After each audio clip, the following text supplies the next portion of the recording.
The biggest blockchain projects right now are Bitcoin and Ethereum. So what's the difference between them? Well, Bitcoin is the original biggest market of a cryptocurrency. It's mostly for immediate cash transfers of monetary value, a digital payment system. There is some smart contract functionality built into Bitcoin in that you can mark certain transactions for some kind of future execution, but it's really for transferring a cash transaction right now.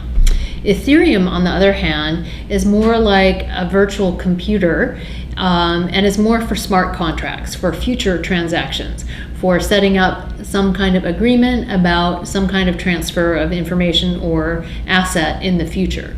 And so Bitcoin is for current immediate cash transfer, and Ethereum is for longer term future execution of something more complex.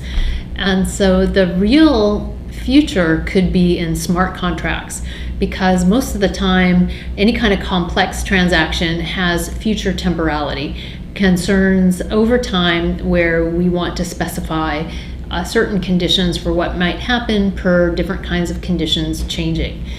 And so smart contracts would really be where we set up the future.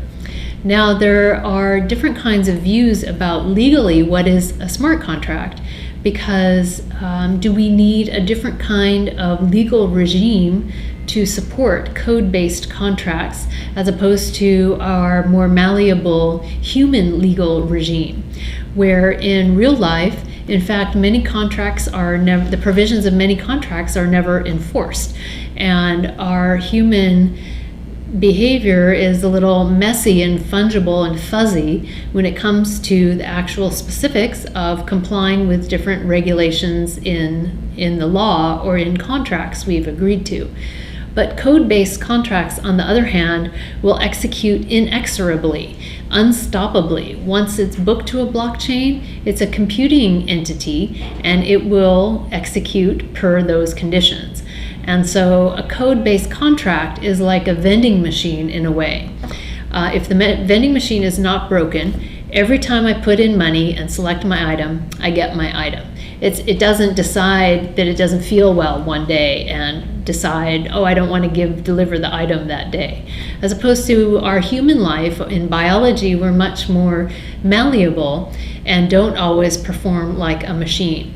And so the different legal regimes, it's nice to think of smart contracts automating a lot of our human efforts. But on the other hand, are we ready for code that just executes inexorably without taking into account a change in conditions? And so one topic at legal conferences looking at smart contracts, for example, is how smart contracts can be modified, since they are by definition not modifiable. So how can we how should we regulate these code-based entities versus our more flexible human legal-based system is an issue that comes up when we start to think of more complicated applications using Ethereum and other smart contract platforms.